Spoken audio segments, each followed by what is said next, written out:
우리는 솔직하게 고백할 수밖에 없는데 대체로 보고 싶은 거를 보게 되죠. 그리고 듣고 싶은 것을 듣게 되고 내가 보고 싶은 것과 듣고 싶은 것 말고 다른 것들은 아주 의지를 발휘해야 겨우 보거나 들을까 말까 합니다. 그런 성향이 많아요. 그렇지만 내가 보고 싶은 것만 보고 듣고 싶은 것만 듣는다는 사실을 각성하고 이거를 계속해서 내 손바닥에 올려놓고 그래, 나랑 다른 것들에 대해서 좀 귀를 기울일 줄 알아야 돼라고 생각하는 것까지만 할 수 있더라도 무척 다행일 수 있다고 생각합니다. 우리는 요즘에 내가 보고 싶은 것만 보고 듣고 싶은 것만 들으려고 하는 태도가 얼마나 무서울 수 있는가, 이거를 뼈아프게 경험하는 중이라고 생각됩니다. 14년 전에 일본 작가 중에서 굉장히 세계적인 작가가 있죠. 무라카미 하루키라고 있는데 이분이 이제 소설도 많이 쓰시고 여러 종류의 글을 많이 쓰시는데 특별히 이분이 그때는 어떤 탐방 보고서를 썼어요. 언더그라운드라는 탐방 보고서인데 뭐였냐면 옴 진리교라고 아시죠? 그래서 살인가스죠. 그러니까 살인인데 우리말로 언뜻 번역하면 살인이 되는데 살인가스를 이제 지하철에 뿌렸죠. 그래서 사망 12명이 죽고 5,500여 명이 중경상을 입는 아주 사악한 테러 사건이었는데 이제 이 하루키가 쭉 취재하고 정리하다 보니까 놀라운 사실 하나가 있었는데 추종자들 상당수가 연구원들이거나 과학도들이었다는 거예요. 그래서 이게 너무 언밸런스한 거죠.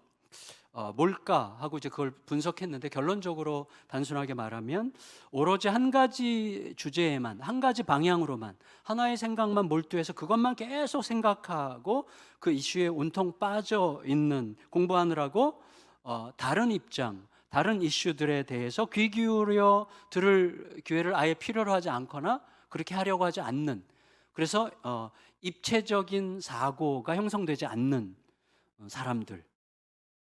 그래서 이제 내가 옳고 내가 옳다는 전제가 굉장히 강하면 사실은 나랑 다른 의견들에 대해서 들어볼 수 있는 입체적 사고가 불가능하거든요. 그렇게 되면 어떤 현상이 생기냐면 무척 조잡한 논리인데 내가 생각하는 거랑 약간만 맞으면 무척 조잡한 논리에 약간의 신비가 가해지면 아주 주술적인 이야기라든지 사이비 주술에도 아주 쉽게 넘어갈 수 있다는 거예요.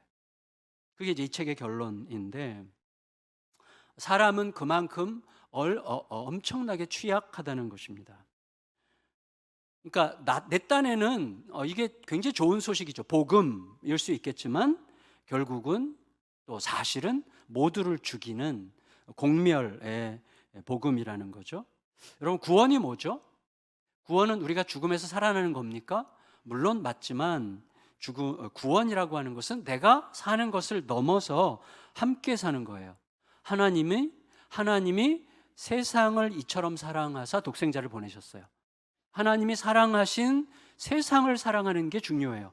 구원에 그게 포함되는 거죠. 그러니까 구원은 내가 사는 걸 넘어서 함께 사는 거예요. 나와 너가, 그리고 우리가, 만물이, 뭐 가축을 포함해서 모든 자연 만물이 함께 사는 공생이어야만 구원입니다.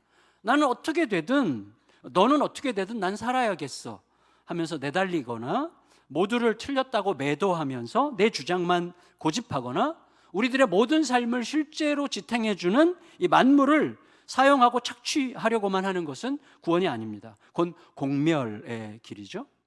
그런데 지금까지 기독교는 하나님을 이야기하고 구원을 이야기하면서 상당히 많은 시간 동안에 공멸의 복음을 전해왔어요.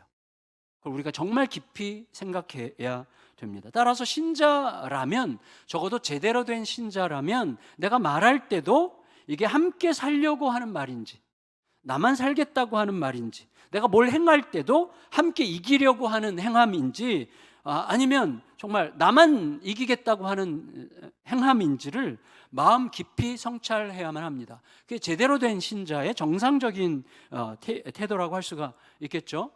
바울의 이제 오늘 본문에서는 바울의 로마행 항해가 시작됩니다. 이제 배를 타고 로마까지 가는데 오늘 사도행전에서는 37절에서 이 배에 탄 승선 인원을 정확하게 276명이었다고 명시합니다. 여러분, 우리가 알아요. 두 사람도 마음이 안 맞으면 서로에게 위협이 될 수 있습니다. 요새 좀 끔찍한 무슨 연애하면서 막 상대방을 해치는 이 끔찍한 이야기들이, 진짜 말도 안 되는 이야기들이 너무 많은데, 단 두 사람도 서로를 위협할 수 있는 존재가 된다는 걸 생각하면 276명이 누구도 컨트롤할 수 없는 망망대해 바다 한가운데 그들만 존재한다는 것은 굉장한 긴장을 전제하는 거죠. 굉장히 많은 위험 요소들이 잠재해 있는 어떤 집단이죠. 거기 구성이 어떻게 됩니까? 끌려가는 자와 끌어가는 자가 있고, 키를 손에 쥔 선장이 있고, 칼을 손에 든 백부장과 군인들이 있고, 일단 긴장이 깔려 있는 그런 항해예요. 여러분, 금방 우리가 예측할 수 있는데, 일단 항해가 시작되면 배는 어떻게 되죠? 망망대해에 고립되어 있는 독립국가예요. 어느 누구도 간섭할 수 없습니다. 그 배에서 무슨 일이 벌어지든 아무도 간섭할 수 없어요. 그 배 자체가 하나의 독립국가가 되는 거예요.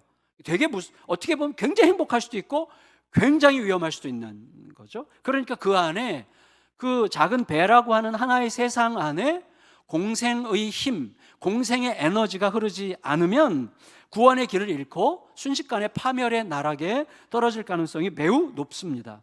그래서 우리가 생각하게 되는 거예요. 우리들의 가정도 마찬가지라는 거예요. 우리 교회도 마찬가지고 국가도 마찬가지예요. 여러분, 우리들의 가정이 지금 이 세상과 연대해 있는 것 같지만 이 세상이 이해해 줄 수 없을 것 같은 나만의 고통, 우리만의 고통으로 들끓게 되면, 어둠이 우리 가정에 깔리면 갑자기 우리 가정은 망망대해에 고립된 아주 외로운 섬이나 아니면 어떻게 표류하는 배처럼 느껴지거든요. 교회도 마찬가지. 우리가 지금 평안을 좀 어느 정도 누리는 교회라고 저는 생각하는데, 여러분 어떨지 모르겠는데, 만일에 우리 교회에 어떤 이슈가 생기고 상당히 서로 비난하고 막 시끄러워지면 우리 교회가 갑자기 이 대한민국의 6만여 개의 교회 중에 아주 고립된 어떤 이상한 섬 같은 존재로 느껴질 거예요. 대한민국도 지금 그렇잖아요. 이 땅에 지금 200수십 개 나라 중에서 뭐지 이게? 굉장히 고립된 것 같은 느낌이 들면서 너무 막막해지는 어떤 그런 느낌을 느끼는 거죠. 지구도 마찬가지죠. 지구. 여러분, 저는 이런 생각을 해봤어요. 남해에 가서 수백 개의 섬이 막 쫙 깔려 있는 걸 한번 이렇게 이거 뭐죠? 이거 케이블카 같은 거 이렇게 타고 쭉 가면서 막 여수 이런 데 막 섬이 막 쫙 깔려 있는 거 볼 때 대부분의 사람들이 와 이래요. 근데 놀랍게도 우리 지구가 속해 있는 은하계 이름이 뭐죠? 아루인가? 그러죠. 아루인가 하는 은하계.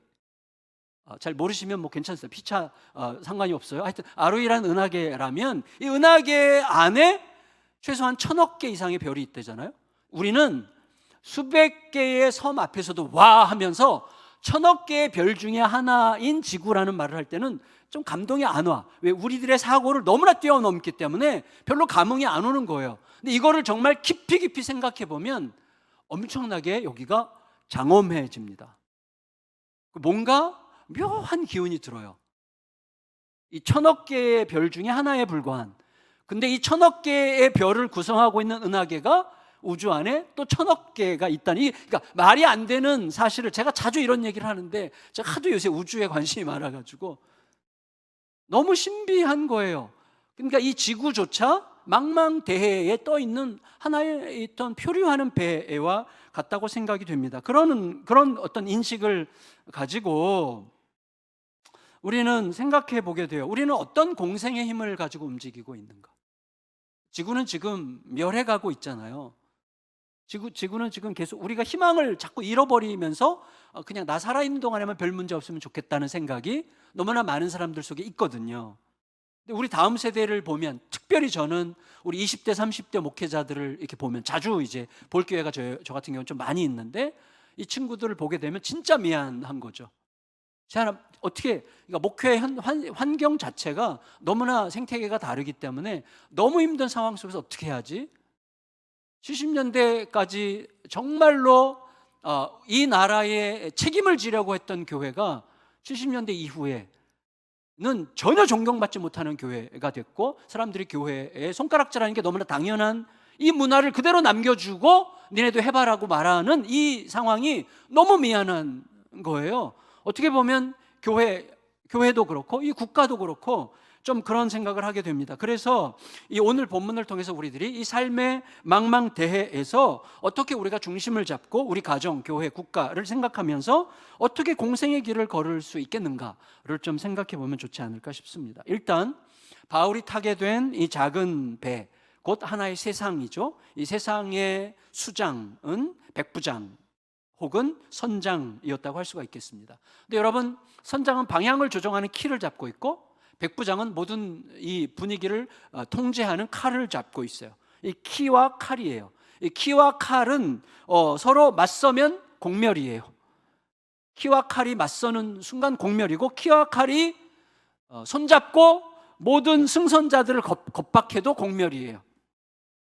키와 칼은 공생을 위해서 상호간에 존중하고 깊이 협력해야 됩니다. 이런 배경을 깔고 오늘 저는 여러분과 함께 공멸의 복음, 공생의 복음, 공생의 성취, 이 세 가지 소주제를 가지고 여러분과 함께 27장을 묵상하려고 합니다. 첫째, 공멸의 복음. 모두가 함께 멸망할 수 있는, 모두가 함께 파괴당할 수 있는 위기는 1차적으로 자연재해로부터 왔습니다. 배를 통째로 삼켜버릴 듯한 광풍이 몰아닥쳤습니다. 사람의 힘을 벗어난, 사람의 통제를 벗어난 절대적 사태가 찾아오게 된 거예요. 하지만 여러분 생각해 보면 이 자연재해의 직접적인 타격으로 모두가 한꺼번에 목숨을 잃는 상황이 아니라면, 이제부터 자연재해가 왔는데 아직은 죽지 않았어요. 아직은 죽지 않았어. 그 상태라면 이 자연재해 앞에서 우리가 어떻게 반응하는가 하는 것이 결정적으로 중요하죠. 그래서 어떻게 반응하느냐에 따라서 이 재해를 극복할 건지 극복하지 못할 건지, 그리고 재해를 극복하더라도 결국 분노와 보복의 집단으로 남을 건지, 아니면 상생의 에너지를 품은 공동체로 남을 건지가 이 재해 앞에서 우리의 태도가 결정하겠죠. 이게 지금 우리도 마찬가지라고 생각합니다. 이게 중요하죠. 유라굴로 태풍은 뭐냐면, 이제 배를 타고 이 가이사랴에서 만일에 출발을 했다면 가이사랴에서 이렇게 쭉 가서 구브로 섬을 지나고 또 그레데 섬을 지나는데, 그레데 섬이 좀 큰 섬인데 그레데 섬의 높은 산에서부터 동풍이 내려와요. 북풍이 내려와요. 그리고 동풍과 만나요. 그러면 동풍이 유라하고 북풍이 굴로래요. 그래서 동풍과 북풍이 만나서 이제 미친 바람, 광풍이 되는 건데, 너무나 바람이 거세서 다체 기능, 키의 기능을 다 마비시키고 배를 멋대로 끌고 다니게 됩니다. 시커먼 먹구름으로 하늘을 막아서 온 세상을 어둠으로 가두어 놓습니다. 그런데 중요한 건 뭐냐면 피할 수도 있었던 재앙이었다는 거예요. 이게 이제 1차적으로 피할 수도 있었던 재앙이에요. 근데 피할 수도 있었던 재앙인데 피하지 못한 이유는 공멸의 복음을 따랐기 때문이에요. 무슨 말이냐면 9절에서 11절 읽겠습니다. 9절에서 11절 시작. 여러 날이 걸려 금식하는 절기가 이미 지났으므로 바울이 그들을 권하여 말하되, 여러분이요, 내가 보니 이번 항해가 하물과 배만 아니라 우리 생명에도 타격과 많은 손해를 끼치리라 하되, 백부장이 선장과 선주의 말을 바울의 말보다 더 믿더라. 자, 아까 9절에 여러 날이 걸려 금식하는 절기가 이미 지났으므로 그랬어요. 금식하는 절기는 유대인의 속죄 기간이에요. 그러면 10월 초인데 금식하는 기간이 지났다면 10월 중순쯤이었을 가능성이 많은데, 지중해에서 9월 중순에서 11월 중순까지는 태풍주의보 기간입니다. 그리고 11월 중순에서 3월 중순까지는 태풍 경보예요. 그러니까 태풍 경보 기간에는 항해를 할 수가 없어요. 태풍주의보 기간에는 웬만하면 항해를 하지 않아야 돼요. 그런데 지금 죄수 바울이 웬만하면 항해를 하지 말아야 된다는 기본과 상식 위에서 말을 하고 있어요. 바울이 백부장에게 지금 생명의 위협이 느껴지니까 항해 일정을 좀 늦춥시다라고 말을 했는데, 죄수가 호송 책임자에게 그렇게 어드바이스를 할 수 있으려면 적어도 모두가 알고 있는 상식을 떠버리면 안 돼요. 모두가 알고 있는 상식을 떠버린 게 아니에요. 모두가 그 상식을 알고 있지만 따르지 않고 있는 현실을 봤고, 동시에 하나님께서 바울의 마음에 어떤 감동을 주신 거예요. 그러니까 죄수 주제에 호송 책임자인 백부장에게 지금 제가 보니까 이거 아닙니다. 지금 여기 머물러 있어야 됩니다. 지금 너무 섣부르게 우리가 항해하지 않는 게 좋겠습니다라는 조언을 감히 호송 책임자인 백부장에게 할 수 있으려면 하나님으로부터 어떤 감동을 받았기 때문에만 할 수 있었던 일이었습니다. 하지만 백부장은 바울의 말을 버리고 선장과 선주와 의논해서 의견이 일치가 돼요. 세 사람의 의견 일치를 본 건 뭐냐면, 지금 여기 미항이라는 곳에 있는데 미항은 좀 불편하다. 겨울을 어차피 날 거면 여기가 아니라 좀 위험해도 조금만 한 64km쯤 더 가면 베닉스 항이라고 하는 데가 있는데 거기까지 가면 겨울 나기가 훨씬 편할 거다. 그래서 그들 사이에, 책임자들 사이에서 의견 일치가 생겼을 때, 그건 그들에게는 의견이 갈라지지 않고 일치가 딱 됐을 때 복음인 거죠. 이제 하면 되겠구나. 책임자들이 합의한 거예요. 그런데다가 갑자기 순풍이 불어. 부드럽고 배를 부드럽게 밀어내는 순풍이 부니 이거는 복음이야, 완전히. 그래서 그들이 그리로 가기로 결정한 것입니다. 그런데 그게 결국 모두를 공멸의 위기에 빠뜨리는 유혹이었던 거예요. 배는 곧 태풍에 휩싸여서 떠밀려 내려가기 시작합니다. 여러분 꼭 기억해야 됩니다. 이 사람들이 판단을 잘한 건가 못한 건가 보다 더 중요한 것은 더 깊은 대화를 못 해봤다는 거죠. 그리고 이 승선자들의 안전보다 현실적 편리성을 더 우선적으로 생각했기 때문에 더 중요한 좀 치명적인 결과를 만들게 된 것입니다. 지난 수요일 큐티 본문에 보면 어떤 마을이, 10이라고 하는 마을 주민들이 다윗이 어디 있는지 자기네 동네에 있는 것을 알고 다윗을 사울 왕에게 넘겨주려고 다윗의 위치를 고발하죠. 사울은 지금 다윗을 죽이고 싶은데 다윗이 있는 자리를 고발해 줬으니 마을 사람들의 이 고발의 내용은 사울 왕에게 일종의 복음이죠. 너무 기뻐했어요. 그래서 사울이 뭐라고 얘기합니까? 마을 사람들에게 너희가 날 긍휼히 여겼으니 여호와께 복받기를 원하노라. 이건 너희가 여호와의 뜻을 따르는 거야, 이렇게 얘기하는 거예요. 얼마나 무서워요? 자기가 지금 무슨 일을 하고 있는 중인지 전혀 모르는 거예요. 그러니까 나라가 위태로워지는 거예요. 하나님의 질서인 공의와 사랑을 거슬러서 추태를 부리고 있는 행동을 자기를 위해서 하나님께서 주시는 복음이라고 판단하고 굳게 믿고 모든 백성들을 동조자와 밀고자로 만드는 이 왕이 나라를 위기에 빠뜨리고 있었던 거죠. 여러분, 항해의 첫 단추가 편리성이었어요. 이해관계였어요. 그리고 지금 승선자들의 안전은 2차적이란 말이죠. 그러니까 그렇게 귀하게 생각하지 않는 거죠. 첫 단추 자체가 우리 승선자들의 안전이 아니라 약간의 편리성이 끼워졌기 때문에 이후의 단추들도 계속해서 잘못 끼워질 게 너무나 자명한 거예요. 그래서 이제 결국은 태풍에 몰려가서 이제 다 죽게 됩니다. 다 죽게 된 상황에서 바울이 엄청나게 뛰어다니면서 헌신을 하고, 그래서 겨우 이제 문제는 여전히 있지만 사람들의 마음이 단단해져서 숨 쉴 구멍을 찾기 시작했어요. 그때 배가 암초에 걸려서 부서질 위기에 처하니까 같이 살아난 자들 중에 선원들이 자기들만 살겠다고 도망치려고 합니다. 그들이 구명정을 보고 우리라도 살아야 되겠다 생각해요. 그러니까 구명정이 있다는 것은 그들에게, 선원들에게 복음이죠. 하지만 결국은 내 목숨을 위해서 모두를 죽음에 방치하는 반역적인 공멸의 복음이었던 거예요. 또 조금 있다가 또 위기가 오는데 배가 이제 이 선원들의 치사한 행동을 바울이 알고 군인들을 시켜서 못하게 합니다. 그래서 이제 다시 이제 평화의 기운이 찾아왔지만 배가 육지에 거의 도착할 즈음에 뱃머리가 이제 모래톱에 걸리고 배가 점점 센 파도에 부서지기 시작하니까 그때 군인들이 죄수들이 도망치면, 이 로마법인데, 로마법은 내가 내가 데리고 가야 될 죄수를 놓치면 그 죄수가 받아야 될 형벌을 내가 받아야 되는 거예요, 군인들이. 그러니까 죄수들이 도망치면 그때 물이 얕아졌기 때문에 도망칠 수 있다고 판단했고, 그들이 도망치면 우리들이 다 뒤집었을 거야 라는 생각 때문에 군인들이 죄수들을 다 죽이려고 합니다. 강박에 빠진 거예요. 여러분 보세요. 함께 고난의 길을 다 헤쳐왔어요. 함께 굶었어요. 함께 위로했어요. 함께 살았어요. 죄수 바울 덕분에 이제 숨을 쉴 수 있게 됐어요. 그런데 내 책임을 면해야 되겠다. 나라도 살아야 되겠다. 내 책임 나 못 져 이거 라는 생각에, 강박관념에 사로잡히니까 바울을 포함해서 모두를 죽이려고 해요.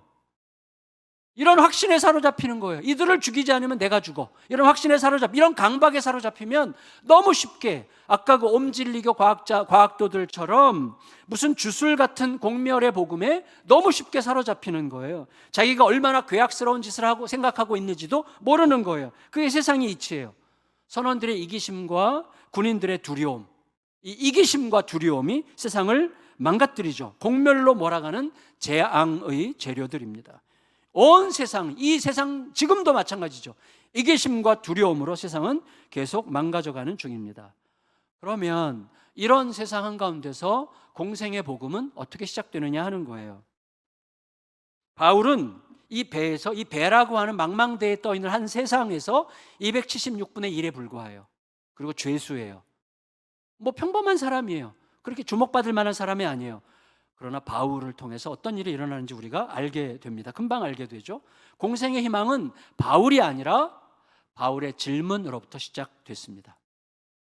바울이 하나님, 이 항해가 계속돼, 자기는 그런 책임이 없어요.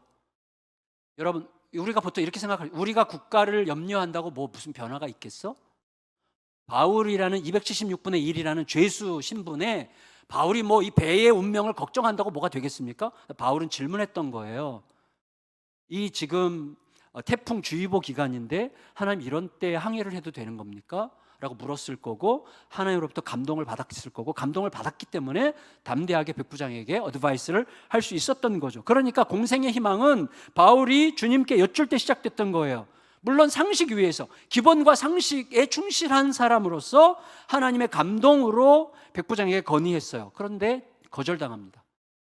여러분, 거절당해도 아무 상관없어요. 아니, 거절당해도 돼요. 말했다는 게 중요해요. 왜? 바울이 거절당했어도 이미 건의했기 때문에 나중에 상황이 위태로워졌을 때 바울이 옳았다는 게 드러나는 거예요. 그래서 그때 바울의 말에 힘이 딱 실리는 거예요.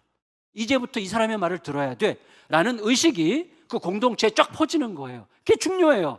그러니까 여러분, 내가 말해야 뭐 변화가 있겠어? 이 말 해봤자 뭐가 되겠어? 생각하면 안 돼요. 주님이 마음속에 감동을 주실 때는 말하면 돼요. 말하면 돼요. 옳은 행동을 하면 돼요. 이게 중요해요. 내 행동의 결과를 예측할 필요가 없어요. 결과와 상관없이 말하는 게 중요하고 주님의 뜻대로 움직이는 게 훨씬 더 중요합니다. 그럴 때 비로소 나중에 상황이 변할 때, 아, 그 사람의 행동이 옳았어, 그 사람의 말이 옳았다는 게 입증되면서 그때부터 리더십이 그 사람에게 붙는 거예요.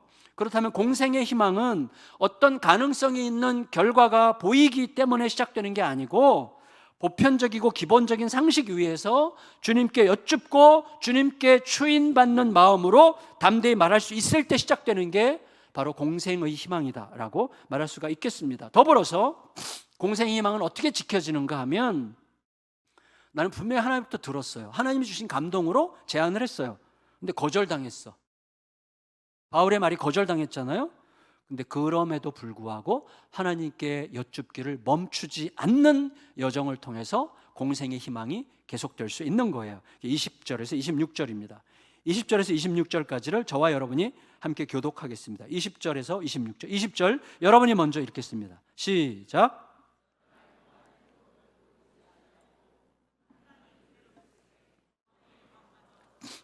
여러 사람이 오래 먹지 못하였음에 바울이 가운데 서서 말하되, 여러분이여 내 말을 듣고 그레데에서 떠나지 아니하여 이 타격과 손상을 면하였더라면 좋을 뻔하였느니라. 내가 너희를 권하노니 이제는 안심하라. 너희 중 아무도 생명에는 아무런 손상이 없겠고 오직 배뿐이라. 내가 속한 바 곧 내가 섬기는 하나님의 사자가 어젯밤에 내 곁에 서서 말하되 바울아 두려워하지 말라. 내가 가이사 앞에 서야 하겠고 또 하나님께서 너와 함께 항해하는 자를 다 내게 주셨다 하였으니 그러므로 여러분이여 안심하라. 나는 내게 말씀하신 그대로 되리라고 하나님을 믿노라. 그런즉 우리가 반드시 한 섬에 걸리리라 하더라. 아멘. 여러분, 배에 탄 사람들이 얼마나 많이 부르짖었겠어요, 자기들의 신에게. 이 상황에서. 그런데 그 상황에서 이렇게 말씀하시는 신은 아무도 없었어요. 근데 이렇게 말씀하신 신의 말이 옳다는 게 어떻게 입증됩니까? 이미 항해를 시작하기 전에 바울이 제안한 것 때문에, 그 제안 건의했던 것이 옳았다는 게 입증됐기 때문에 바울의 이 말, 나는 내가 속한 내 하나님이 이렇게 말씀하셨으니까 여러분 안심하십시오라고 말하는 게 사람들에게 다 믿어지는 거예요. 선주의 이해관계도 소용이 없고, 선장이 잡은 키도 아무 소용이 없고, 백부장이 잡은 칼도 아무 쓸모가 없고, 276명이 가지고 있는 기술이나 재능이나 어떤 지혜도 아무 소용이 없고, 그들이 애써서 불렀을 그들의 신도 아무 의미가 없는 그런 공멸의 위기 속에서, 그런 시기, 그런 태풍의 위기 속에서 그와 같은 상황이 됐을 때 모든 승선자들은 갑자기 춥고 습한 수상 감옥의 수감자들이 된 거예요. 지위 고하를 막론하고 모두가 다 지독한 공포심과 두려움 앞에서 순식간에 공평해졌습니다. 그런데 그런 위기에서는 오직 광풍과 풍랑과 파도에 완전히 눌려서 기가 죽고 어찌할 바를 모르겠고 구원의 여망이 다 사라진 그 공동체에서 오직 광풍과 파도에 대한 두려움과 불안의 지배를 이겨낼 수 있는 자, 다시 말하면 광풍과 파도를 지배하시는 분과 통하고 있는 사람만 참 리더가 되는 거죠. 그러니까 여러분, 이거 단순한데 너무 흔치 않아요. 단순한데 큰 위기에 다 눌려있는 상황에서는 큰 위기보다 크신 큰 위기를 컨트롤하실 수 있는 하나님과 통하는 사람이 리더가 되는 거예요. 우리에게 주시는 굉장히 중요한 메시지예요. 거친 광풍에 밀려서 배가 언제 부서질지 모르는 상황이 되자 절망이 찾아와요. 근데 그 절망이 찾아오니까 절망 위에 계신 분과 통하는 리더가 탄생하는 거예요. 모두가 알면서도 웬만하면 지키지 않는 기본과 상식에 충실한 사람으로서 지금 여기서 하나님과 통하고 있는 자가 가정에서, 교회에서, 나라에서 리더가 돼야 되는 거죠. 그가 나서는 이유는 기질적으로 나서기 좋아해서도 아니고, 그의 말에 힘이 실리는 이유는 언변이 좋기 때문도 아니라 그가 하나님과 마음 깊이 통하고 있기 때문에 그가 나서게 되고 말하게 되는 것입니다. 안심해도 됩니다, 여러분. 배는 좀 부서지겠지만 여러분 중에 한 명도 안 부서질 것입니다.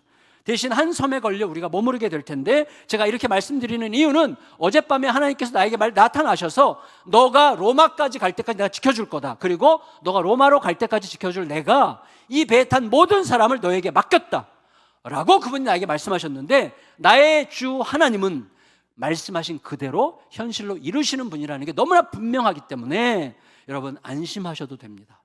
믿으십시오라고 했을 때 사람들이 믿어요. 이게 놀라운 희망이 되는 거죠.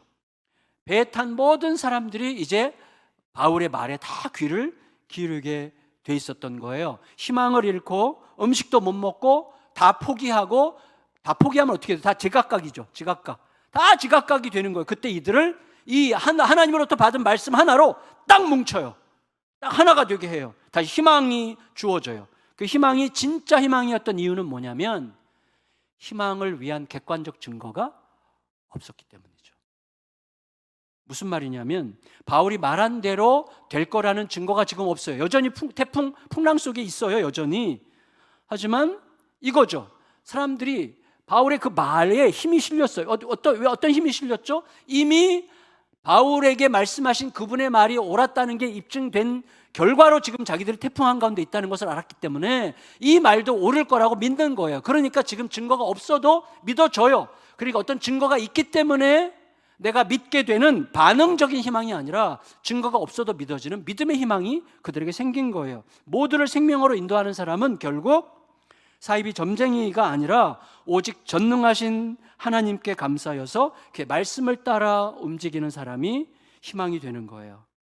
그 사람은요, 진짜 제가 늘 말씀드리지만 여지없이 이런 특징이 있습니다. 엄청나게 겸손해요. 엄청나게 겸손할 수밖에 없어요. 왜? 하나님이 가르치셨으니까. 이건 내 게 아니야. 하나님 거야. 하나님이 주신 말씀이고 하나님이 주신 감동이에요. 하나님 거니까 내가 뭐라고 자신만만합니까? 지극히 겸손할 수밖에 없죠. 하나님의 거니까. 근데 똑같은 이유로 지극히 담대하죠. 나 같은 무능한 자가 한 말이 아니라 하나님이 하신 말씀이기 때문에 지극히 담대해지는 거예요. 그러니까 하나님 거라는 생각이 그게 우리에게 정상적으로 작동하면 우리 안에는 지극한 겸손함과 지극한 담대함이 동시에 작동해요. 그 사람이 사람을 움직여요. 여러분, 우리가 어떤 사람 엄청나게 똑똑한데 자기가 엄청나게 똑똑하다는 사실을 알고 즐기는 사람의 말은 잘 안 들립니다. 이 사람의 지혜가 하나님으로부터 왔다는 사실을 그 사람이 진짜로 인정할 때 들리기 시작하는 거예요. 이 지극한 겸손과 담대함이 사람들의 마음을 움직이는 힘이 됩니다. 자, 결론, 공생의 성취. 2주가 지났어요. 여러분, 선원들은 아까 말씀드린 것처럼 물길을 재보면서 육지가 가깝다는 것을 확인합니다. 고대의 배에 이제 이렇게 역사 고고학자들에 따르면 고대의 배에는 닷이 여러 개가 있었대요. 그래서 이제 배가 항구에 점점 들어가면 이렇게 속도를 줄여야 되잖아요. 그럼 닻을 내려요. 바람 때문에 속도가 이제 닻을 내려 속도가 점점 줄어들면 끊어서 버려요. 그리고 그 다음 닷을 또 내려서 속도를 점점 줄이고 이렇게 한다는 거예요. 그래서 그렇게 하면서 이제 점점 닻이 들어가는 줄에 잠기는 물의 길이로 이제 바다의 깊이를 재면서 이제 가는 거라고 해요. 그래서 육지가 점점 가까워지면서 물이 점점 얕아진다는 것을 알았어요. 그렇게 되면 어떻게 되죠? 암초를 이제 경계해야 되는 것이죠. 그런데 자기들만 살겠다고 도망치려고 했던 선원들은 아까 말씀드렸던 것처럼 바울이 군인들에게 충고했고 군인들이 제지해서 선원들이 도망칠 수 없었어요. 그러니까 공동체 안에 공생의 기운이 좀 더해지는 시간이 됐어요. 근데 모든 사람들이 음식 먹기를 다 거절했어요. 지난 보름 동안에 안 먹었어요. 다 희망을 잃었기 때문에 먹고 싶은 생각이 한 개도 없는 거예요. 근데 바울이 그들을 설득해서 먹어야 산다. 이제 음식을 갖다 놓고 참 이 장면이 너무 아름다워요. 마치 성찬식 같이 바울이 떡을 가져다가 하나님께 올려서 떡을 들고 축사를 해요. 하나님께 축사를 하고 그리고 사람들이 이렇게 얘기했어요. 이 떡이 당신들을 구할 것입니다. 이렇게 얘기해요. 그리고 나서 떼어 먹게 합니다. 아마 이게 성찬식을 위해서 정확하게 그렇게 하지는 않았을 수 있겠지만 이 중에 예수를 믿게 된 사람들이 꽤 많았을 텐데 이 중에 예수를 믿게 된 사람들은 나중에 바로 그때 그 순간 바울이 떡과 함께 예수도 우리에게 줬다는 사실을 알게 됐을 거예요. 그리고 36절에 뭐라고 적혀 있는가 하면 다 안심하고 받아 먹으니라 이렇게 돼 있어요. 다시 살았어요. 다 안심하고 받아 먹으니라. 이 표현에서 지금 그 자리에서 하나님과 통하고 있는 바울을 중심으로 낯설었던, 서로 경계하고 긴장했던 낯설었던 집단이 이미 한 식구 공동체가 되어가는 분위기를 느끼게 되는 것입니다. 하지만 위기가 또 한 번 찾아오죠. 섬이 보이고 항만이 눈에 들어오고 배 앞머리가 모래톱에 끼어서 꿈쩍 못하는 동안에 얕은 바다로 죄수들이 도망치기라도 하면 그 책임을 자기들이 고스란히 뒤집어 쓸 거라는 두려움으로 군인들이 죄수들을 다 죽이려고 합니다. 그때 결정적으로 어떤 일이 생기죠? 책임자 백부장의 마음은 이미 바울을 통해서 어떤 구원의 상징을 봤어요. 바울이라는 존재가 어떤 구원의 상징이라는 것을 알게 됐던 것 같아요. 42절에서 44절 읽고 마치겠습니다. 42절에서 44절 시작. 군인들은 죄수가 헤엄쳐서 도망할까 하여 그들을 죽이는 것이 좋다 하였으나 백부장이 바울을 구원하려 하여 그들의 뜻을 막고 헤엄칠 줄 아는 사람들을 명하여 물에 뛰어내려 먼저 육지에 나가게 하고 그 남은 사람들은 널조각 혹은 배 물건에 의지하여 나가게 하니 사람들이 다 상륙하여 구조되니라. 자, 이때 바울의 이 모습이 딱 이거죠. 세상으로 질문하게 하라. 백부장이 자꾸 질문하게 되는 거예요. 저 사람 뭐지? 저 사람 뭔데 뭐 이렇게 특별하지? 저 사람 뭔데 저렇게 눈빛이 강렬하지? 저 사람 뭔데 저렇게 눈에 결기가 있고 그 결기가 믿어지지? 저 사람이 뭔데 도대체 뭐로부터 들었길래 말한 대로 되지? 이게 뭘까? 저 사람이 뭔데 지금 내가 이 배의 리더인데 나도 못하는 일을 저 사람이 다 해서 이 270명을 딱 하나로 뭉치게 하지? 뭘까? 자꾸 질문하게 하는 존재였던 거예요. 그러니까 이 백부장은 바울을 통해서 완전히 새로운 세계를 본 거예요. 저는 이 백부장이 틀림없이 크리스찬이 됐다고 믿는데 새로운 세계를 봤어요. 어느 정도로 봤어요? 여러분, 죄수들을 잃으면 책임을 내가 다 뒤집어 써야 돼요. 죄수들을 잃으면, 근데 이 죄수들이 도망쳐서 섬에서 어디론가 숨어 있으면 어떡해요? 먼저 도망쳐서. 근데 도망치라. 너희 배 타고 먼저 가라. 허락을 해요. 이건 백부장으로서는 있을 수 없는 일이에요. 근데 백부장이 죄수들을 잃어서 책임을 면치 못하는 위기보다 바울을 살리는 게 더 긴급하고 중요한 사명이라고 생각하게 될 정도로 뭔가를 본 거예요. 뭔가를 봤어요. 결국 어떻게 됩니까? 276명 전원이 함께 사는 공생의 구원이 성취된 거예요. 모두가 살았어요. 모두가 다. 말씀을 마칠게요. 어떤 분은요, 유라굴로 태풍에서 살아난 이 바울의 여정을 두고 죽음과 부활로 비유합니다. 왜냐하면 유대인들에게 있어서 바다는 어떤 개념이었냐면 암흑 혹은 괴물이었어요. 이워야단이라는 괴물이 바다에 사는 그가 바다를 지배하고 있다고 생각했고, 그래서 어둠의 영역이고 그 다음에 괴물의 영역이고 죽음의 냄새가 나는 영역이 바다였어요. 근데 그 바다로 들어간 바울이 모두를 살려 자기도 살죠. 이게 굉장히 중요한 그림인 것 같아요. 그리고 사도행전은 그걸 우리에게 약간 느끼게 하지 않는가 이런 생각을 들어요. 왜냐하면 우리가 이걸 볼 때 요나가 탄 배를 생각할 수밖에 없잖아요. 요나가 탄 배는 요나 때문에 침몰할 뻔했어요. 오늘날 세상은, 오늘날 대한민국은 신자들 때문에 살아납니까? 신자들 때문에 망해갑니까? 하나님께 들어봐야 돼요. 진짜로. 요나가 탄 배는 요나 때문에 침몰할 뻔했지만 바울이 탄 배는 바울 덕분에 살아났어요. 한 사람도 잃지 않고 다 살았어요. 하나님의 말씀대로 됐어요. 말씀의 증거가 전혀 보이지 않는 상황에서도 말씀이 전부임을 그들에게 온몸을 통과한 결기 어린 눈빛으로 확신 있게 그들에게 선포했고, 그들 모두를 하나로 모아서 결국 모두를 구원하는 위대한 말씀이 현실이 되는 역사의 주인공이 됐던 거죠. 어쩌면 사도행전은 이런 흐름을 통해서 신자가 누구냐? 신자는 어떤 존재냐라고 우리에게 묻고 있는 것 같아요. 신자는 죽음 같은 현실에서 나 때문에 모두를 죽이거나 나만 살려고 하는 길을 단호하게 버리고 이 고된 현실을 함께 겪어내면서 결국 너를 살리는 방식으로 내가 함께 살게 되는 희망의 빛이다. 그가 바로 신자다.